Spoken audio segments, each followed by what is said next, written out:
students, hope you all are doing good. This is me Akriti from your very beautiful channel Hard Up Study. और आज मैं आप लोगों के लिए क्लास 11 मैथ्स से द स्ट्रेट लाइन लेकर के आई हूँ। काफी डिटेल में पढ़ेंगे और हमारा आज का एजेंडा मेनली दो चीजों को कवर करना है, स्लोप ऑफ लाइन और इक्वेशन ऑफ स्ट्रेट लाइन। हम यहाँ से इन दोनों चीजों को सीखेंगे कि क्वेश्चन के अंदर इसे हम कैसे अप्लाई करते हैं। तो चलिए बिना टाइम को गवाए अपने वीडियो को शुरू करते हैं।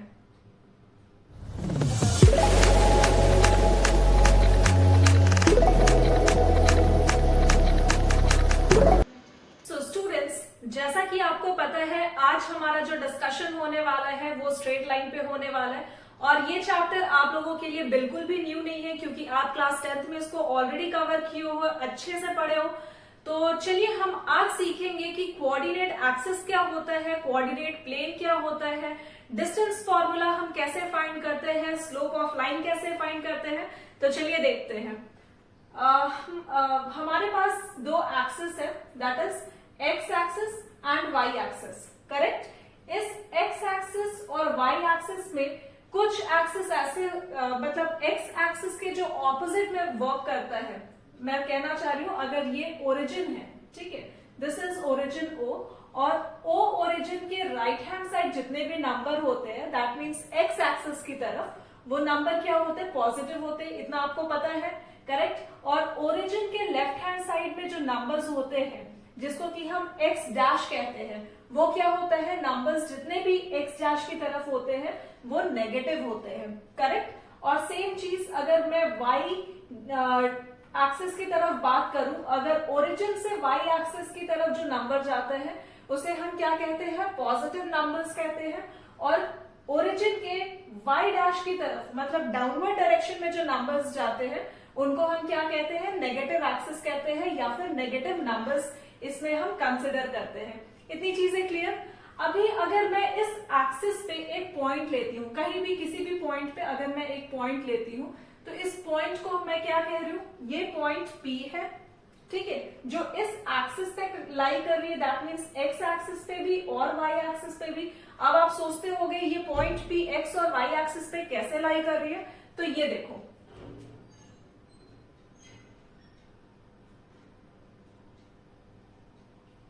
अगर x एक्सिस पे बात की जा रही है तो दैट मीन्स ये जो पॉइंट है कहीं ना कहीं x एक्सिस पे इस तरीके से लाई कर रही होगी और अगर x एक्सिस पे है तो दैट मीन्स इसके y कोऑर्डिनेट्स भी होंगे, करेक्ट। तो अगर मैं पूछूं आपसे P पॉइंट का कोऑर्डिनेट क्या है, आप बहुत ही सिंपल तरीके से बता सकते हो कि ये P पॉइंट का जो कोऑर्डिनेट है वो है x और y, करेक्ट। क्यों x और y, क्योंकि ये x एक्सिस पे भी लाई कर रहा है और y एक्सिस पे भी लाई कर रहा है। तो इस P पॉइंट का जो कोऑर्डिनेट होगा वो x और y दोनों एक्सिस होगा। इतनी चीजें क्लियर है। चलो ये तो एक चीज हो गई। और दूसरी चीज अगर मैं एक और पॉइंट लेती हूं, मान लो इस जगह पे पॉइंट Q लेती हूं, करेक्ट। तो इस P जैसे इस P पॉइंट का x और y कोऑर्डिनेट से ठीक उसी तरीके से इस Q पॉइंट का भी x और y कोऑर्डिनेट होगा, बिल्कुल होगा ना। तो आप यहां मेंशन कर लो x coordinate and y coordinate. अब आप देखो इस दोनों कोऑर्डिनेट्स के अंदर, इस दोनों पॉइंट्स के अंदर P और Q पॉइंट्स में जब हम कोऑर्डिनेट्स की बात कर रहे हैं तो आप देखो यहाँ भी x y, यहाँ भी x y, तो आपको नहीं लगता ये कोऑर्डिनेट सेम हो जा रहे है ना। तो आप इसमें क्या करो, नेमिंग कन्वेंशन डालो। नेमिंग कन्वेंशन का मतलब क्या है कि अगर यहाँ x है तो आप इसे लिखो x1 और अगर y है तो आप इसे लिखो y1, ठीक है। सेम अगर यहाँ q है तो आप q के जब कोऑर्डिनेट्स लिख रहे हो तो आप लिखो x2 और y2 कोऑर्डिनेट्स, ठीक है। ऐसे क्या होंगे, इनके वैल्यूज सेम नहीं होंगे। अब अगर मैं इस बेसिस पे, इस दोनों पॉइंट के बेसिस पे अगर मैं आपसे पूछूं कि इन दोनों पॉइंट्स के बीच का डिस्टेंस क्या है, मतलब P और Q पॉइंट के बीच का डिस्टेंस क्या है, तो आप क्या बोलोगे, ठीक है, आप एक लाइन ड्रॉ कर दो, उसके बीच का डिस्टेंस पता चल जाएगा। दैट मीन्स कुछ ऐसा है ना। P और Q का अगर मैं डिस्टेंस पूछ रही हूं तो आप बोलोगे कि ये दोनों बीच, अगर इस दोनों पॉइंट के बीच का डिस्टेंस फाइंड करना है तो आप एक लाइन ड्रॉ करो और उसके बीच का डिस्टेंस फाइंड कर लो। तो ठीक है, मैं यहाँ PQ लाइन के बीच में एक लाइन सेगमेंट ड्रॉ करती हूँ। अब अगर मैं पूछूं कि इसके बीच का डिस्टेंस क्या है, तो आप बहुत ही आराम से किसी को भी बता सकते हो कि यहाँ पर मैं रूट लगाओ, एक रूट के अंदर x2 माइनस x1 का whole square plus y2 minus y1 का होल स्क्वायर। दैट मीन्स एक रूट के अंदर आप पहले x2 माइनस x1 करो, कोऑर्डिनेट्स को क्रिएट करो और उसका स्क्वायरिंग करो और प्लस करो y2 माइनस y1 का स्क्वायर करते हुए। तो इससे हमें क्या पता चलेगा, इन दोनों पॉइंट्स के बीच का डिस्टेंस कितना है। करेक्ट। अगर मैं इस PQ लाइन को एक पॉइंट से डिवाइड कर रही हूं, लाइक अगर मैं A पॉइंट से इस PQ लाइन को डिवाइड कर रही हूं एक रेशियो दैट इज m/n के रेशियो में अगर डिवाइड कर रही हूं, तो अब अगर मैं पूछूं कि ये जो PQ लाइन को A पॉइंट जो डिवाइड कर रहा है, इसका x कोऑर्डिनेट और y कोऑर्डिनेट आप बताओ। मतलब इस A का आप मुझे x और y कोऑर्डिनेट बताओ। तो आप मुझे कैसे बताओगे, क्योंकि आपके पास क्या है, इन दोनों लाइन को डिवाइड करने का रेशियो है, P और Q पॉइंट का आपके पास कोऑर्डिनेट्स भी है। तो आप यहां बहुत ही सिंपल एक फॉर्मूला यूज करोगे, that is if point A x, y divide PQ in the ratio m/n, तो x is equal to m x2 plus n x1 by m plus n, जो अभी मैं आपको इस फिगर से एक्सप्लेन की हूं कि जैसा ये P और Q पॉइंट को एक पॉइंट A जो है वो डिवाइड कर रहा है m/n के रेशियो में, तो आप यहाँ x और y कोऑर्डिनेट कैसे फाइंड करोगे। तो m x1 और x2 आपके पास है क्वेश्चन में, आई मीन फिगर में, तो आप क्या करोगे, m x2 plus n x1, एक बार ये m किसके साथ जाएगा, x2 के साथ, और n जाएगा x1 के साथ, और ये दोनों रेशियो क्या हो जाएंगे, ऐड हो जाएंगे। इसके बेसिस पे हम यहाँ x कोऑर्डिनेट फाइंड कर लेंगे और हमें y का भी कोऑर्डिनेट फाइंड करना है, तो that means m y2 plus n y1 by m plus n, यही हो जाएगा। ठीक है, आप ये दोनों फॉर्मूला को लिख लो। अगर मैं पूछूं इस A पॉइंट का मिड पॉइंट बताओ, ठीक है, अगर P x y सॉरी, यहाँ आप थोड़ा नेमिंग चेंज करो, यहाँ पर मैं A करो, A x, y is the mid point of PQ। PQ का अगर मिड पॉइंट A है, तो आप इसका x और y कोऑर्डिनेट्स कैसे फाइंड करोगे, सिंपल सा है, मिड पॉइंट थ्योरम है ना, आप 10th क्लास में भी पढ़े हो। That means x1 plus x2 by 2 x coordinate के लिए, और y कोऑर्डिनेट अगर आपको फाइंड करना है तो that means y1 plus y2 और बाई 2 करोगे तो इसका x और y कोऑर्डिनेट निकल जाएगा। अगर रेशियो नहीं दिया गया है तो करेक्ट, अगर आपको रेशियो में पूछा जा रहा हो तो आप यहाँ पर में जो ये फॉर्मूला है x और y का, आप वो यूज करना। ठीक है, इतनी चीजें क्लियर है, आप इसको नोट डाउन करो, फिर मैं आगे और डिस्कस करती हूं।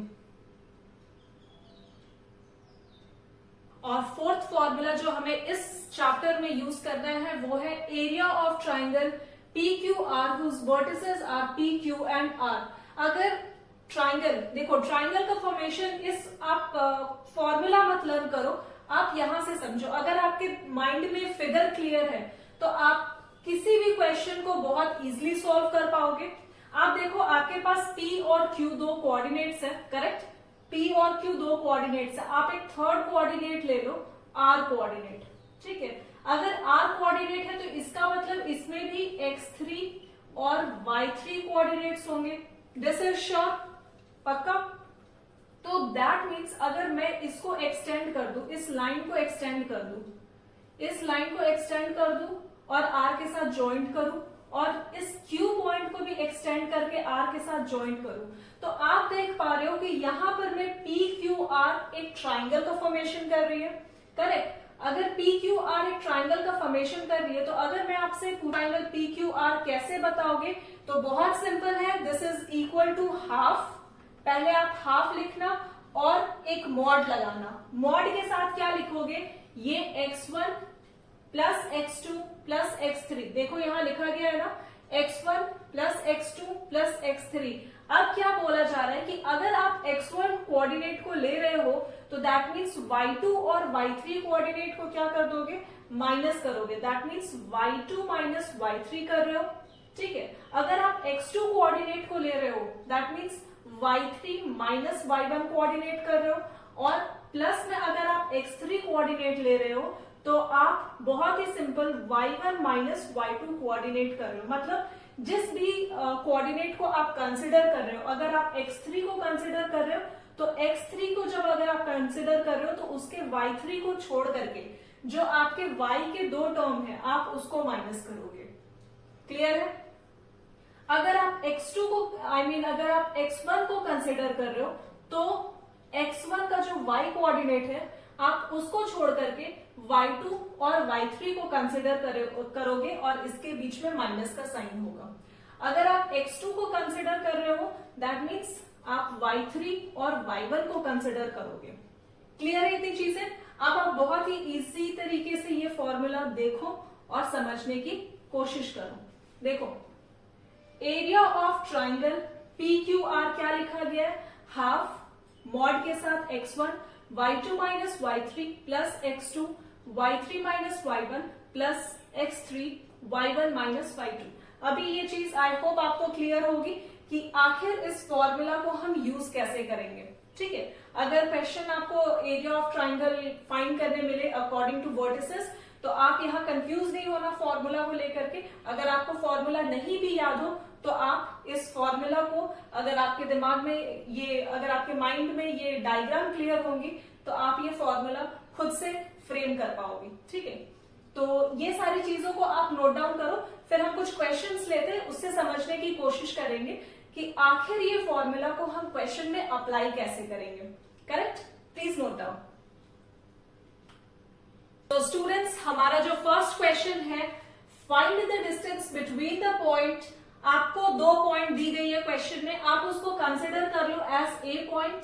ठीक है, ए पॉइंट का कोऑर्डिनेट क्या है 2, -3 और बी पॉइंट का कोऑर्डिनेट है -6, 3। ठीक है, और क्वेश्चन में आपसे कहा जा रहा है कि आप इसका डिस्टेंस फाइंड करो। Find the distance between the point A and B.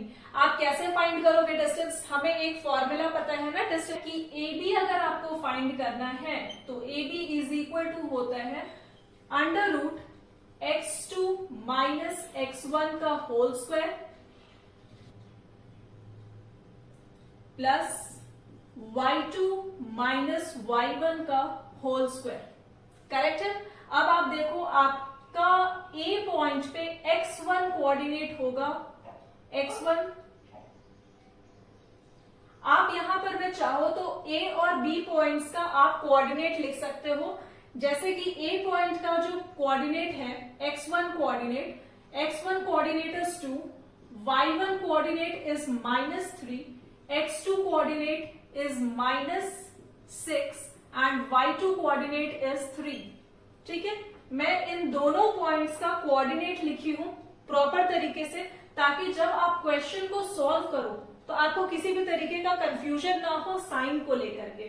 तो आप बस वैल्यू पुट कर दो, √x2 का वैल्यू कितना है -6 है, माइनस, और x1 का वैल्यू कितना है 2 है।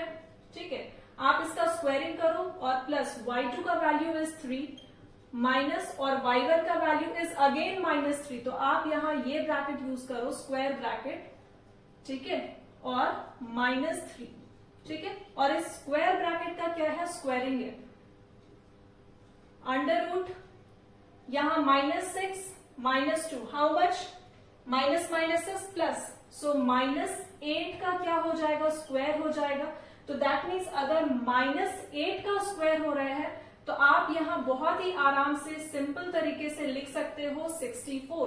8 8 से 64, और माइनस का स्क्वायर होने की वजह से मतलब कि आपका जो पावर है वो इवन है, तो दैट मीन्स जो हमारा साइन है वो पॉजिटिव हो जाएगा। करेक्ट? मैं क्या कहना चाह रही हूं, अगर पावर इवन है तो साइन पॉजिटिव, अगर पावर ऑड है तो साइन नेगेटिव होता है। इतनी चीजें आपको आई होप पता होगी। ठीक है, बीच में प्लस का साइन है, आप लगा लो, और 3 माइनस माइनस प्लस 3, ठीक है, और इसका स्क्वायर, तो 3 + 3 इज 6 और 6 का स्क्वायर इज 36, ठीक है, 6 का स्क्वायर इज 36। जब आप इनको ऐड करोगे 64 और 36, तो आपको वैल्यू मिलेगी, दिस इज इक्वल टू √100, ठीक है। और डिस्टेंस फाइंड करना है, तो ये रूट को अगर आप 100 के साथ सॉल्व करोगे तो ये हो जाएगा 10 यूनिट्स, और यही बनेगा आपका बहुत ही सिंपल सा answer. Please note down everything properly. So students, जैसा कि अभी हमने ये क्वेश्चन को सॉल्व किया, ठीक उसी तरीके का ये क्वेश्चन जो आपको स्क्रीन पे नजर आ रही है, वो भी सेम क्वेश्चन है। आप इस क्वेश्चन को सॉल्व करो खुद से, और खुद को एनालाइज करो कि आप ये क्वेश्चन अटेम्प्ट कर पा रहे हो या नहीं, और इसके आंसर कमेंट सेक्शन में जरूर बताएं। सो स्टूडेंट्स, ये थी हमारी आज की basic introductory video for straight line. उम्मीद करती हूँ आपको वीडियो पसंद आई होगी, और अगर पसंद आई है then do like, share and subscribe with your loved ones and friends, and thank you so much for watching guys.